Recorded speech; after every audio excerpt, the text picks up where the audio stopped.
They declared Cadet Lyra Valerius dead at 14 hours 27 minutes and 36 seconds Galactic Standard Time. A precise, clinical pronouncement for a messy, brutal end. But here's the kicker, the part that'll make your jaw hit the floor. 23 seconds later, she walked out of the death trap known as Crucible Pod 7, drenched in an alien commander's blood, or something chillingly like it, and casually holding his still sparking command core. In that single, impossible moment, the Stellar Concorde's 12,000-year reign of absolute, unshakable arrogance began to crumble. And you, right now, are about to witness exactly how it happened. Forget everything you think you know about underdogs.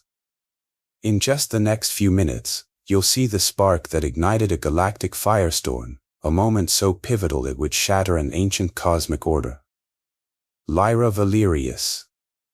Remember that name. To the hyper-evolved, millennia-old species of the Stellar Concorde, she was less than nothing, a representative of humanity, the clerical error species, the cosmic joke. Fragile. Unpredictable. Barely sentient enough to be annoying. That's what their official report sneered. Oh, how wrong they were. What none of them knew, what their most advanced scanners couldn't detect, what their deepest prejudices wouldn't allow them to even conceive, was the secret Lyra carried. A power so profound, so deeply integrated into her very being, it pulsed within her human veins, waiting. Waiting for what? Waiting for them to push her too far. And push her they did.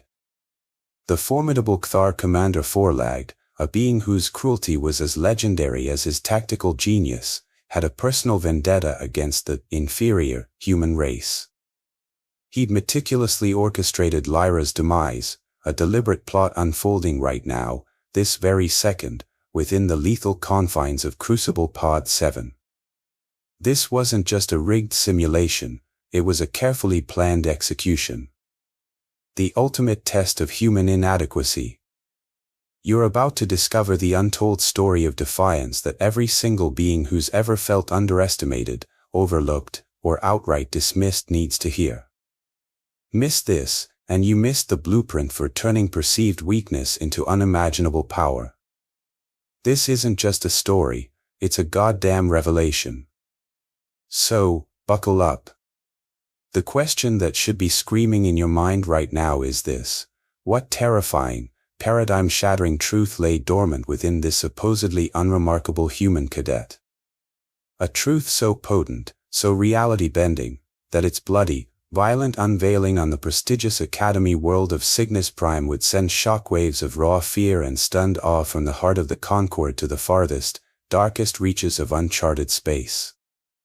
The heavy door of Crucible Pod 7 hissed shut behind Lyra, sealing her into the metallic tomb. Through the viewport, she could see Forlag in the observation deck, a glint of cold, reptilian satisfaction in his multiple, unblinking eyes. The test, his voice, a gravelly purr of impending doom, echoed through her comms, begins now. Little did he know, he wasn't just starting a simulation. He was igniting the fuse on humanity's red reckoning. And the galaxy would never be the same. The grim finality of that closing door, Forlag's chilling pronouncement still echoing, it was a death knell, wasn't it? For a test that was anything but. Yet, Lyra Valerius, the cadet sealed within, was, by every official Aegis Stellar Academy metric, exceptionally unremarkable. A fact that, strangely enough, made her mere existence a persistent, low-grade thrum of irritation to the elder species of the Stellar Concorde. Think about it, 12 millennia of meticulously ordered galactic society, a cooperation of 237 species, and then humanity stumbles in, a clerical error of unprecedented proportions, as one infamous, delicately phrased Concorde archive entry put it. Less diplomatic types. They just muttered about Administrator Zilvik, a little too fond of fermented Terran apple juice, approving first contact about 3 centuries too early. Humans, of course, just called it their big break. But what a break! Official Concord medical reports, often sighed over in xenophysiology lectures at Aegis Academy, painted humans as bafflingly fragile. Lacks redundant organ systems. Inexplicably fragile skeletal structure. Susceptible to a bewildering array of contaminants. To the elder races, beings of immense power and varied forms, humans were, offensively delicate. Almost an affront. Lyra, though, carried these perceived shortcomings with a quiet, steely determination few bother to see. Outwardly, average. 172 centimeters, 68 kilograms, brown hair in a severe bun, but eyes that missed nothing. She moved through the impossibly angled corridors of the Aegis Stellar Academy on Cygnus Prime with practiced calm, her academic record stubbornly middle of the road. Adequately competent, her ID badge declared. Collide Academy speak for, don't waste your processing power on this one. Inside, however, Lyra's mind was a razor. Grandiose pronouncements from Cthar instructors like Commander Forlag about galactic harmony. They call it evolved, she'd think, a silent, cynical retort forming as some multi-limbed dignitary droned on. I call it terminally boring and dangerously complacent. This wasn't just teenage angst, it was a survival instinct. Her roommate, Xyler, a gelatinous Melbari whose shifting colors and subtle scents were its voice, often found Lyra puzzling. Xyler, a being of translucent, amoebic grace, would ripple with concerned cerulean hues. Your stress pheromones are elevated, Lyra, Xyler might pulse, its bioluminescence soft in their shared quarters. And your cardiac rhythm, erratic. Especially when Commander Forlag is present. He observes you differently, Lyra. Not like the others. A warning? Or just Melbari oversensitivity? Lyra usually deflected with a tight smile. Academy pressure, XY. Standard. But Xyler's observation stuck. Forlag, with his obsidian eyes and predatory Cthar stillness, did seem to single her out. His gaze lingered. His questions in tactical briefings, when directed at her, were barbed with a unique venom. Why? The Aegis Stellar Academy itself, a gleaming monument on Cygnus Prime, was a paradox, breathtaking alien beauty and suffocating prejudice. Its crystalline spires defied physics. But within those halls, human cadets felt the chill. Newcomers. Underdogs. The species that shouldn't even be there. And yet, they kept surprising everyone. Lyra remembered last term, instructor exchanges, physiologically impossible, reflex drill. 3 human cadets, fueled by spite and caffeine, shattered academy records. And Bones. The Concord's response. A buried commendation. A recalibration of the test to make it even harder. Annoyance, not respect. That was the currency. This history, this relentless grind against underestimation, was Lyra's burden. They see us as children playing with adult toys, she'd once whispered into her encrypted audio log, a tiny digital defiance. They've forgotten children can be surprisingly vicious when cornered.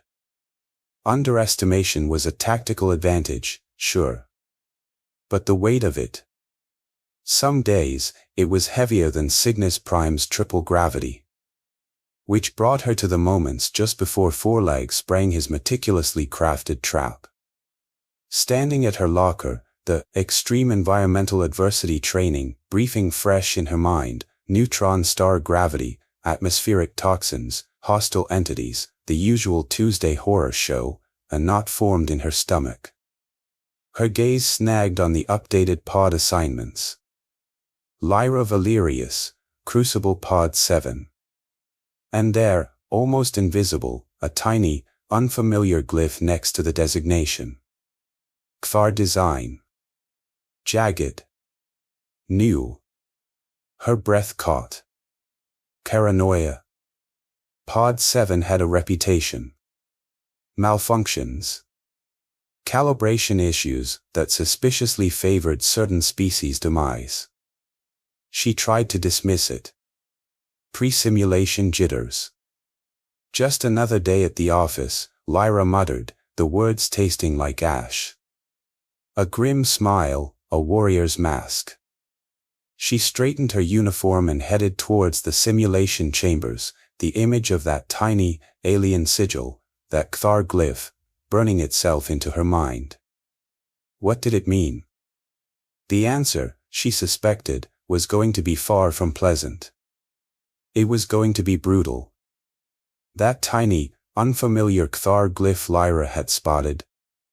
It wasn't just a random mark. It was a seal on a death warrant, a subtle flourish from the architect of her doom. As Lyra, heart a cold stone of apprehension, walked towards the simulation chambers of the Aegis Stellar Academy, that architect was ensuring her failure.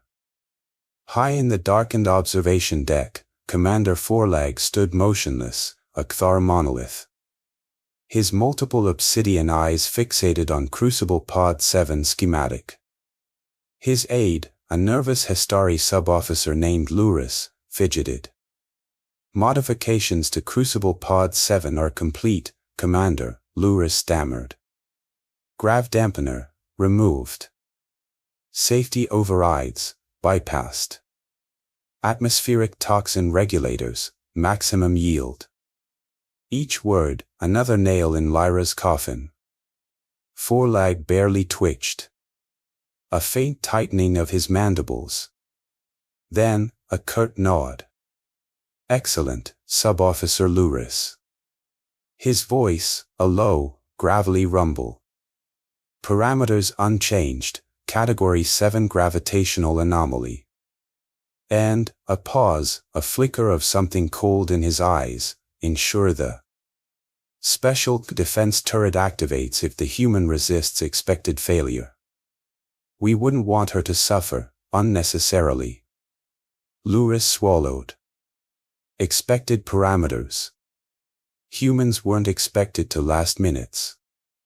The special turret was a brutal full stop. Lyra stepped into Crucible Pod 7. A cruel joke, that name. A crucible refines. Forelag intended annihilation. The pod hummed, holographic matrices shimmering. Ozone and recycled fear. Standard. Her systems check, vitals, green, suit, green, comms, green. Inertial systems. HUD flashed blood red, personal gravitational dampener, offline. Device missing. Adrenaline, cold and sharp. Missing. Impossible. Essential safety gear. Without it, Category 7, a death sentence. Crucible Pod 7 AI, Lyra's voice, tight but steady. Report grav dampener status. The AI's soothing contralto, the kind that could announce your molecular disassembly like a spa treatment, all systems nominal, Cadet Valerius. Gravitational dampener active. A lie. Her heart hammered.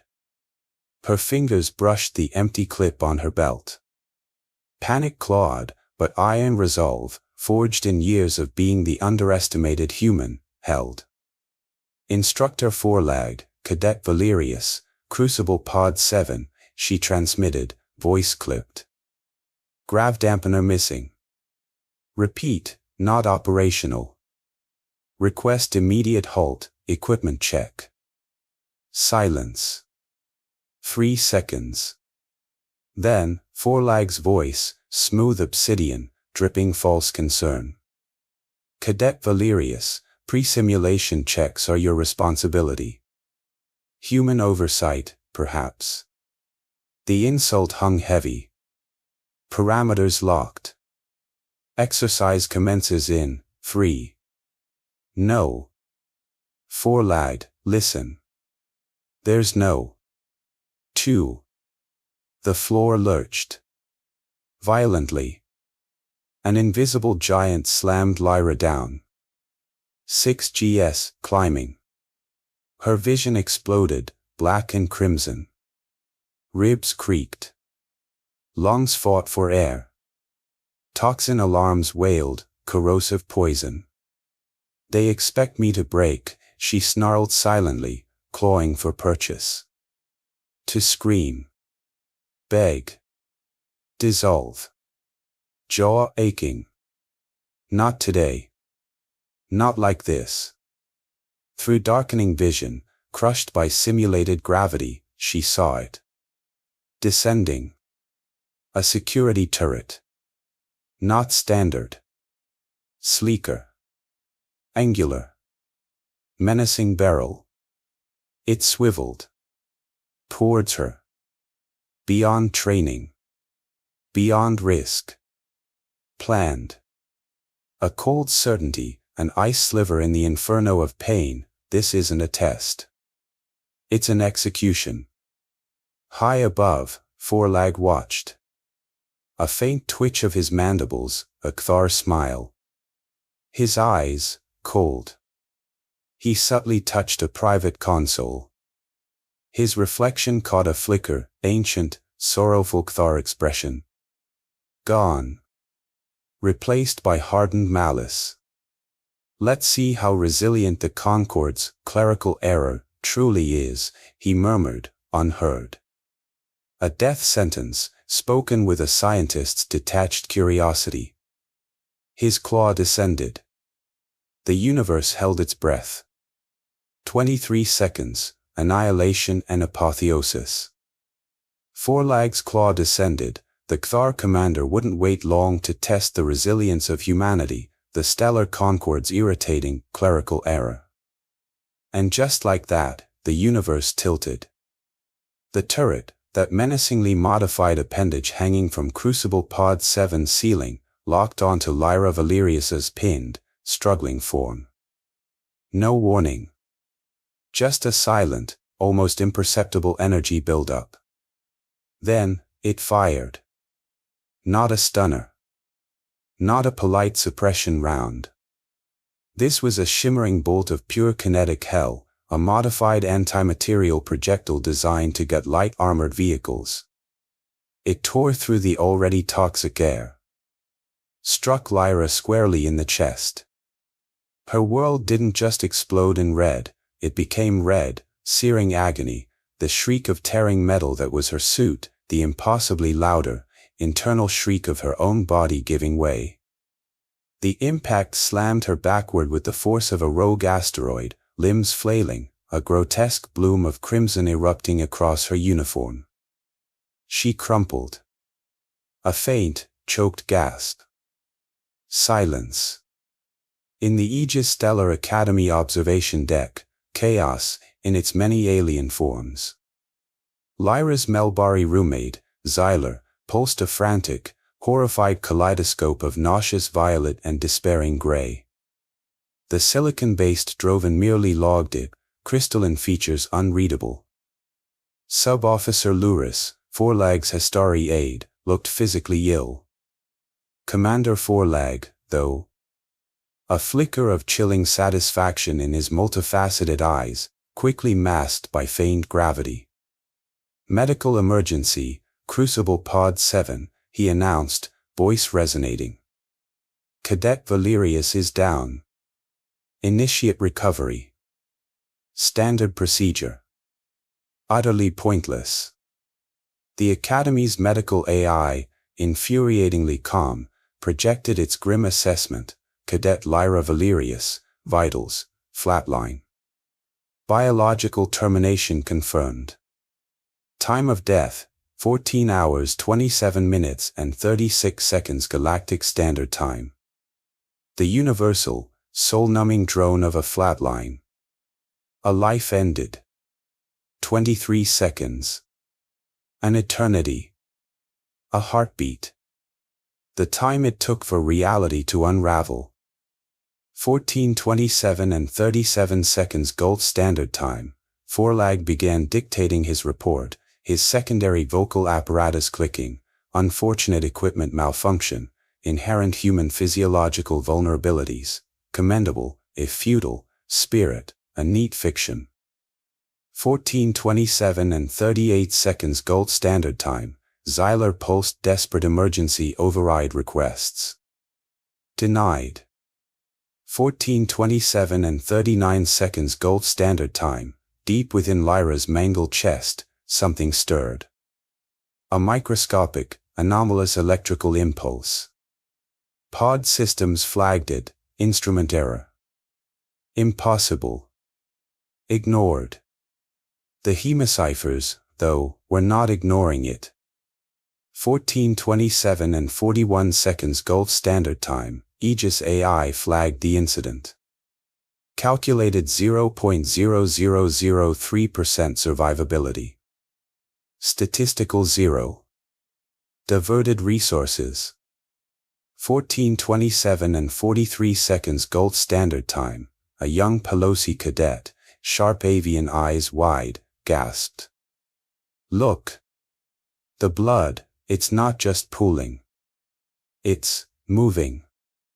The dark fluid subtly congealed, retracted, forming strange, ephemeral patterns. Then liquefying. His stolid Boladan companion grunted. Grief, Featherhead. She's dead. 14:27 and 45 seconds Gold Standard Time. Pod sensors registered a 0.3 degrees Celsius temperature increase around Lyra's corpse. Standard decay, the system logged. 14:27 and 47 seconds Gold Standard Time. Forlag felt an ancient Kthar predatory instinct. Unpleasant. The prey wasn't acting dead. The shimmering blood pattern. 14:27 and 49 seconds Gold Standard Time. He ruthlessly suppressed it. Primitive. The human was gone. 14:27 and 51 seconds Gold Standard Time. The medical team arrived at Pod 7 sealed door. Unhurried. Retrieving a corpse. 14:27 and 58 seconds Gold Standard Time. Pod 7's door mechanism whirred. Uncommanded. Forlag's scales bristled. Confusion. Concern. Delay medical, he barked, composure cracking. Seal the deck. Something is. 14:27 and 59 seconds Gold Standard Time. Pod 7's interior lights died. The med team hesitated. Instruments screamed, massive electromagnetic anomaly. From the corpse. 14:28 Gold Standard Time. Complete systems failure in Pod 7. Emergency lights pulsed ghastly red. Blood appeared black, viscous. Silence. Then, a wet, sliding, ripping noise. A choked gasp. A triumphant laugh. A sound to haunt nightmares. 14:28 and 1 second Gold Standard Time. Movement detected. Biological signature. Unclassifiable. The alert flashed on Forlag's console before it too went dark. 14:28 and 2 seconds Gold Standard Time. The pod door slid open. The figure that emerged, it was Lyra. But not. Soaked in her own blood, which now seemed to writhe subtly on her uniform. Her eyes burned. And in her right hand, a grotesque mesh of sinew, circuitry, and dripping, co-opted wiring, dangled the severed, sparking processing core of Commander Forlag's personal command unit. His mind. His authority. Coolant, or something like it, dripped, mixing with her blood, sizzling on the floor. Lyra Valerius took a slow, deliberate step. Then another. movements unnervingly smooth. The medical team scrambled back, instruments screaming impossible vitals, elevated but stable heart rate, regulated breathing, clear brain activity. Impossible. She stopped, gaze sweeping, locking onto Forlag, who cowered against a control panel, his imperious Kthar form diminished, radiating pure, unadulterated terror. Her voice, when it came, was a horrifying symphony of crushed gravel and poisoned honey. "Commander Forlag," she rasped, a chillingly serene smile on blood-stained lips. She hefted the dripping, sparking unit. "I believe this is yours." The universe had just been served notice. Humanity was done being the galaxy's punchline. The silence that fell upon the Aegis Academy's observation deck was a physical entity, a crushing weight broken only by the rhythmic plink, plink, plink of caustic fluid dripping from the mangled, sparking command core clutched in Lyra Valerius's blood-caked hand. That, and the ragged, yet shockingly steady, sound of her own breathing. Before them stood not a corpse, but a reckoning. The assembled aliens, a veritable gallery of the stellar Concord's finest, Hestari, Pelosi, Drovan, and a dozen others, stared, their diverse anatomies locked in a collective paralysis of disbelief. A human cadet, presumed dead, was offering their most feared, most ruthless Kthar commander, Forlag, his own apparently severed command interface. It was an impossibility made manifest, a scene torn from a particularly brutal, species-wide nightmare. Commander Forlag, he of the iron will and unshakable Kthar arrogance, was, for the very first time in his long and decorated Aegis Academy career, visibly, profoundly shaken. His normally lustrous, obsidian scales, usually gleaming with predatory confidence, had dulled to a sickly, mottled gray, a Kthar physiological response to extreme shock and abject fear. His multiple eyes, those sharp, assessing orbs that had unnerved countless cadets, were wide, unfocused, fixed on the impossible, blood-drenched figure before him. His formidable mandibles, capable of shearing through plasteel, worked soundlessly for a torturous moment before he finally managed to choke out a single, strangled, incredulous word. "How?" A ghost of a smile, chillingly serene and utterly devoid of warmth, touched Lyra's lips. It didn't come close to reaching the inferno of cold, hard resolve burning in her eyes. "Didn't anyone ever tell you, Commander?" she asked, her voice still raspy, like shattered glass being ground underfoot, yet it carried an undeniable, unbreakable undercurrent of pure, unadulterated steel. "Humans adapt. It's what we do best." With her free hand, she made a casual gesture towards her chest. The front of her regulation training uniform was a shredded, blood-soaked ruin where the anti-material round had impacted with catastrophic force. But beneath the torn fabric, the assembled onlookers could now clearly witness a biological miracle, or perhaps a technological terror. Not a gaping, fatal wound, but smooth, unbroken flesh, the skin visibly knitting itself together with an astonishing, almost obscene, speed, leaving behind only a faint, rapidly fading red mark, like an angry, dissipating blush. "Your simulation parameters, Commander," she continued, her voice gaining a disturbing, resonant strength, while certainly, enthusiastic in their lethality, were, I'm afraid, somewhat lacking in true imagination. The blood still coating her uniform, a macabre second skin, seemed to shimmer with an unnatural, internal luminescence, almost as if it were alive, coiling and uncoiling in microscopic, mesmerizing, and deeply unsettling patterns. A sudden, sharp crackle of displaced air and an intense, palpable surge of atmospheric ozone announced the arrival of an even more imposing, and infinitely more powerful, figure. The Aegis Stellar Academy Director, a being of pure, coruscating energy contained within an impossibly intricate, multi-jointed exosuit of unidentifiable, shimmering alloy, materialized with silent, instantaneous presence at the edge of the gantry overlooking the blood-spattered Crucible Pod 7. Its voice, when it spoke, was a symphony of perfectly modulated frequencies, utterly devoid of inflection, yet radiating an aura of immense, almost unbearable, authority that pressed down on everyone present. Cadet Valerius. The name, spoken by the director, was not a question, nor an address. It was a statement. A demand. You will provide an immediate and comprehensive explanation for this unprecedented occurrence. Now. Lyra turned her head slightly, a slow, deliberate movement, acknowledging the director's towering presence with a calmness that was utterly unnerving, almost alien, given the carnage she had just endured and apparently wrought. Certainly, Director, she replied, her tone surprisingly, almost shockingly, deferential, yet underscored with no hint of fear, only a weary, bone-deep resolve. It was the anti-material round that struck me. A rather overzealous choice of ordnance for a standard training exercise, wouldn't you agree, Director? A clear breach of multiple safety protocols. A beat of silence.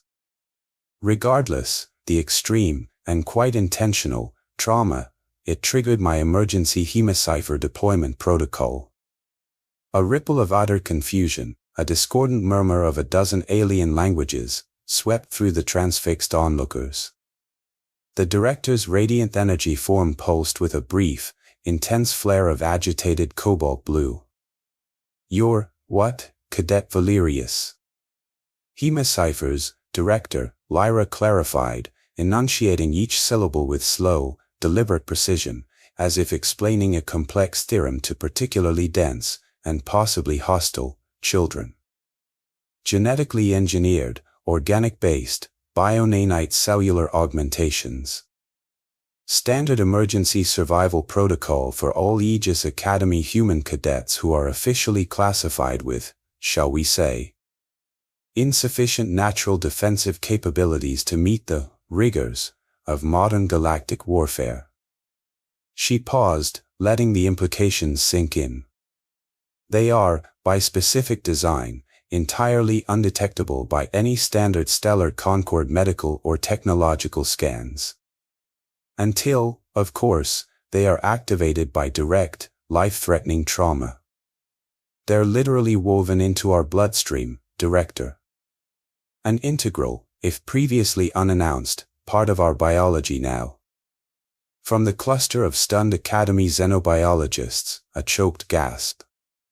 Dr. Krell, a distinguished Drovan scientist whose multifaceted crystalline body structure refracted the pulsing red emergency lights into 1,000 glittering, panicked shards, took an involuntary, jerky step forward, his delicate optical sensors wide with horrified disbelief. Concord Mandate 77 Gamma, he exclaimed, his voice a series of sharp, percussive, almost frantic clicks. The established protocols for biological and technological augmentation for species classified as Category 3 or below on the Stellar Concord's official biological resilience scale. But humans, your species is officially designated as Category 2.7. Such extensive, such covert augmentation was never registered with the Xenobiological Oversight Committee. This is unheard of.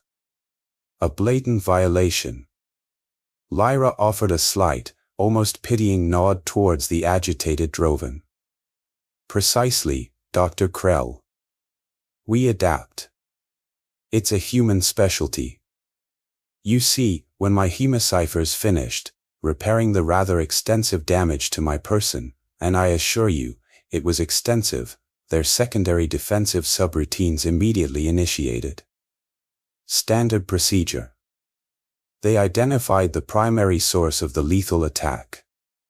Her gaze, as cold and unforgiving as the void between distant stars, flicked back to the now trembling Commander Forelag, who seemed to be physically shrinking under its weight.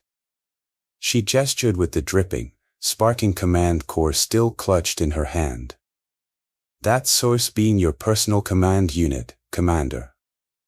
The very unit which, quite conveniently for your murderous purposes, had disabled all standard safety protocols within Crucible Pod 7 and, if my Hemocipher's subsequent internal analysis is accurate, directly authorized the loading of live, armor-piercing ammunition into that, rather aggressively modified security turret.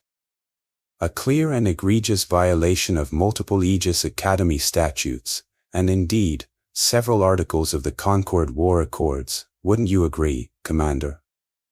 A low, guttural murmur of shock and pure outrage spread like wildfire through the observation deck.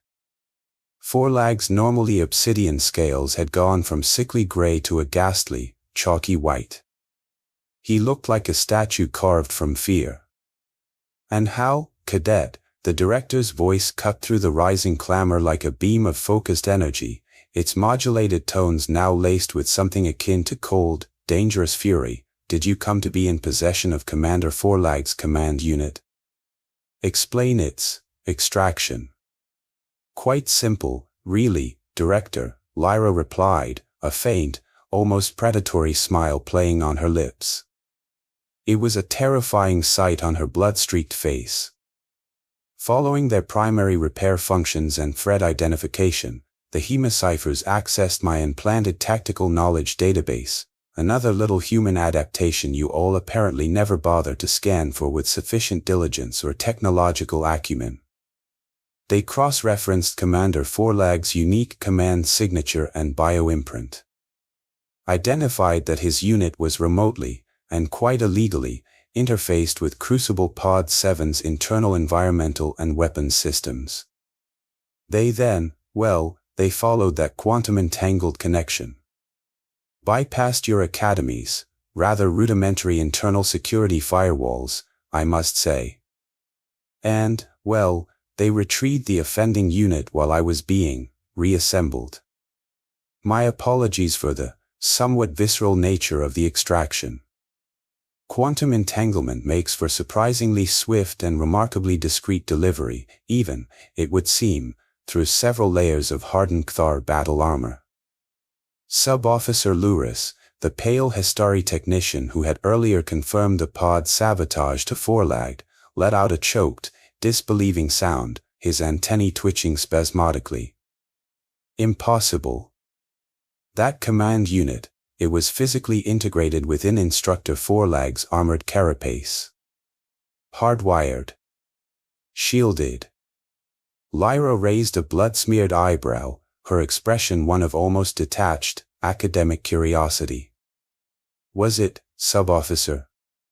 Or was that just another layer of your meticulously crafted, and ultimately quite flawed, illusion, Commander? Her gaze, like twin lasers, locked with Forlag's again. My Hemociphers, you see, can manipulate localized quantum states and probability matrices with a, shall we say, disturbing degree of finesse. Creating a temporary, selective permeability passage between two designated points in space-time. Allowing for the non-invasive transposition of matter across dimensional boundaries. That's rather basic functionality for them, really. Child's play, you might say, compared to, for instance, regenerating a human heart from near-total liquefaction. The Aegis Academy director's radiant energy form flickered violently now, cycling through a chaotic spectrum of agitated, unstable, and deeply alarmed colors, its species equivalent of a stunned, horrified, jaw-droppingly wide-eyed blink. It slowly, almost ponderously, turned its unseen focus entirely onto the trembling, diminished form of Commander Forlag. Commander Forlag, the director's voice was now dangerously, terrifyingly soft, a whisper that promised unimaginable, meticulously detailed retribution. Your actions, your blatant, murderous deception, your attempted assassination of a stellar Concord cadet under your direct command and care, these matters will be addressed. Severely. And immediately. But Commander Forlag wasn't looking at the director. He couldn't. He was staring, transfixed, utterly broken, at Lyra Valerius. And in his multiple, dilated Kthar eyes, a new, dawning, and truly existential horror was blooming, a horror not just for his own rapidly collapsing, insignificant future, but for the far greater, galaxy-shattering implications of this single human cadet's impossible survival, and the terrifying, crimson revelation of humanity's previously hidden, and utterly terrifying, dawn. Lyra Valerius, still blood-soaked but standing steady and impossibly, defiantly tall, let her voice drop to a near whisper, yet it somehow carried with perfect, chilling clarity to every corner of the now silent, utterly transfixed, and deeply terrified observation deck. You never asked what we were truly capable of, did you? Any of you? Her gaze, unwavering, swept across the stunned, horrified alien faces. You were all so utterly convinced of human inferiority, so irrevocably blinded by your own millennia of perceived, unassailable superiority, that it never even occurred to you, not for a single micro-unit of time, that we might have adaptations you hadn't considered, defenses you couldn't possibly detect, a resilience forged in eons of simply refusing to die. She gestured tiredly, almost sadly, to her blood-soaked, ruined uniform, the fabric still faintly shimmering with the internal light of the active hemiciphers. We don't have redundant organs, it's true. No natural armor to speak of. No innate telepathic abilities that fill your story discs. But we humans, we have creativity born of desperation. We have an almost pathological stubbornness. And we have a rather remarkable, millennia-old talent for turning our most glaring, perceived weaknesses into our most formidable, utterly unexpected strengths. Her eyes, burning with an ancient, indomitable fire, a fire that had been banked but never extinguished through countless generations of struggle, locked once more onto Commander Forlag's horrified, uncomprehending gaze. You just assumed, she stated, her voice flat, devoid of triumph, filled only with a terrible, immutable, final certainty. That, Commander Forlag, was your first, your last, and your most catastrophic, mistake. And as if summoned by the sheer, undeniable weight of her words, the emergency klaxons of the Aegis Stellar Academy finally, belatedly, uselessly, blared to life, their urgent, panicked wail echoing through the suddenly chaotic, terrified corridors, far, far too late to change a single, damning, galaxy-altering thing. The game had changed. Forever. The blaring klaxons, a frantic, belated symphony of chaos, were the stellar concord's unwilling fanfare for a new galactic opera, one where humanity, the perennial underdog, had just shockingly seized center stage. Lyra Valerius's final, damning words to Commander Forlag, "That was your first mistake," didn't just echo, they detonated, sending shockwaves far beyond the blood-stained gantry and the stunned observation deck of the Aegis Stellar Academy. The Crucible Pod 7 incident, as official channels quickly, and with considerable understatement, termed it, didn't just cause ripples, it thundered across the entirety of the Concord, shattering 12 millennia of entrenched alien complacency like brittle glass. The immediate fallout. Swift. Brutal. And for some, grimly satisfying. Commander Forlag, Kthar, once a paragon of academy discipline, was stripped of rank, honors, and authority with a speed that screamed of the Concord's desperation to cauterize this gaping wound. His trial was a blink-can-you-miss-it affair, the evidence, his own mangled command core, Lyra's chillingly calm testimony, and the irrefutable data logs from the hemiciphers, was overwhelming. His sentence? Exile. A remote, forgotten Class M planetoid, his new duty to monitor methane emissions from a cluster of dying gas giants in an uncharted, unnamed sector. A fitting end, Lyra privately noted with a ghost of a smile when the news reached her, for someone who dealt so prodigiously in hot air and toxic pronouncements. Poetic justice, human style. The Aegis Stellar Academy itself, It underwent a frantic, top-to-bottom purge. Safety protocols, once a source of smug Concorde pride, were quadrupled, then quintupled, then wrapped in 17 layers of redundant, multi-species oversight. Every training sim, every piece of gear, every instructor's psychological profile was dissected with a newfound, fearful diligence. And human cadets? Oh, the reclassification was epic. From fragile Category 2.7, handle with care, they were abruptly, almost hysterically, catapulted to hyper-resilient Category 4.9, potential unknown. Approach with extreme caution. Advise significant backup. And possibly prayer.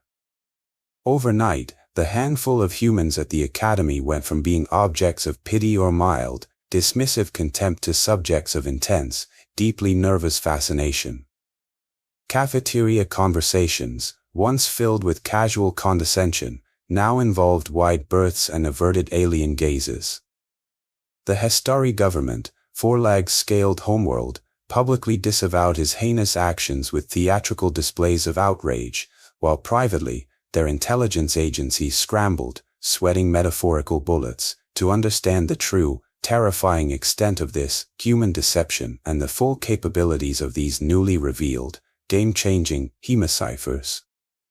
They weren't the only ones. Across the vast stellar concord, a seismic shift in galactic politics began, the tectonic plates of interstellar power grinding against each other with alarming force.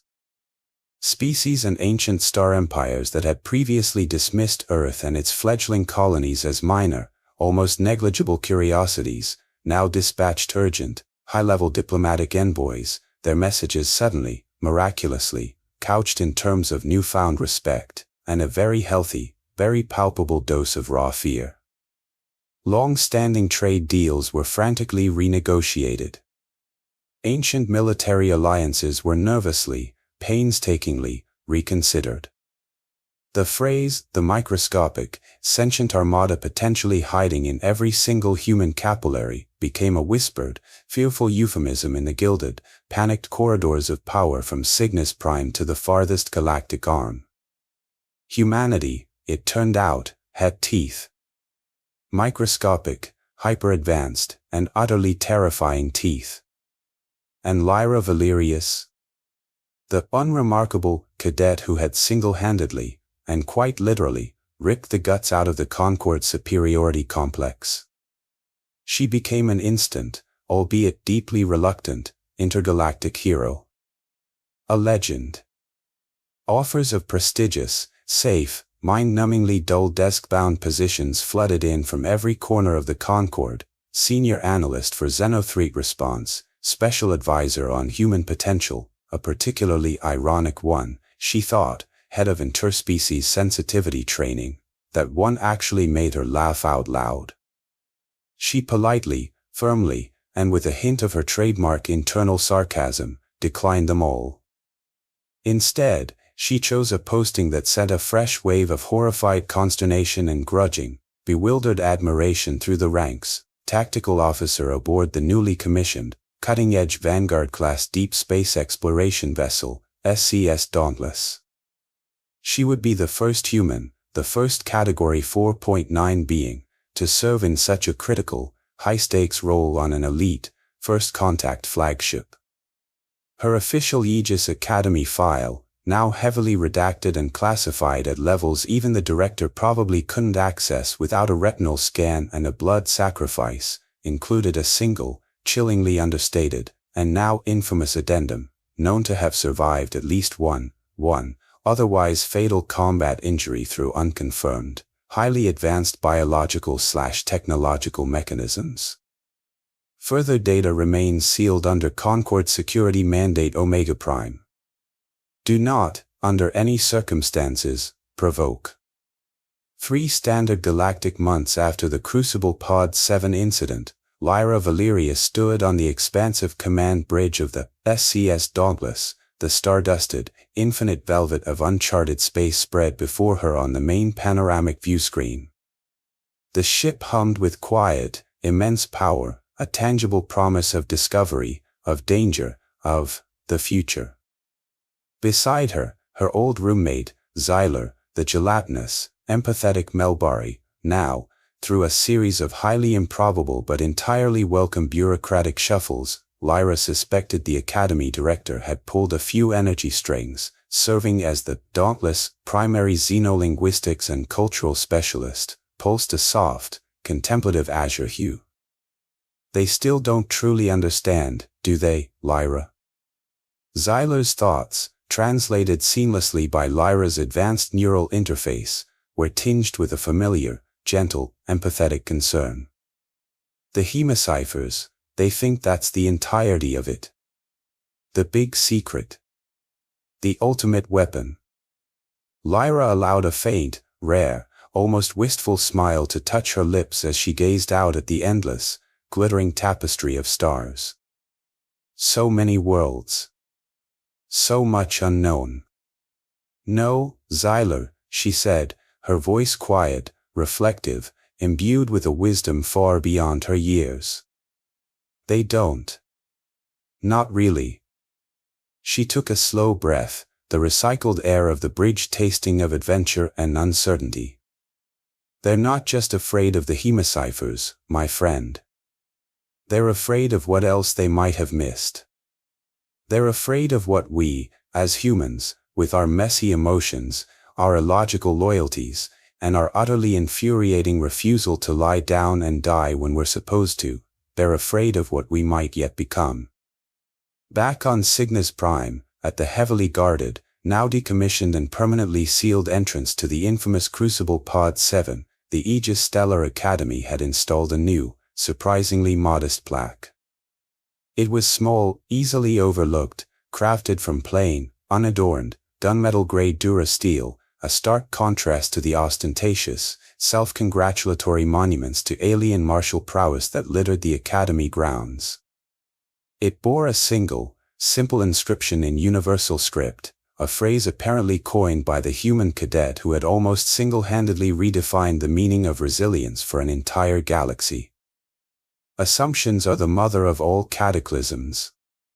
The stellar Concord, profoundly humbled, its comfortable certainties shattered, had begun a new, deeply uncertain, and undeniably more interesting era, an era where humanity was no longer a dismissible footnote in the grand galactic saga, but an undeniable, unpredictable, and, yes, potentially terrifying force to be reckoned with.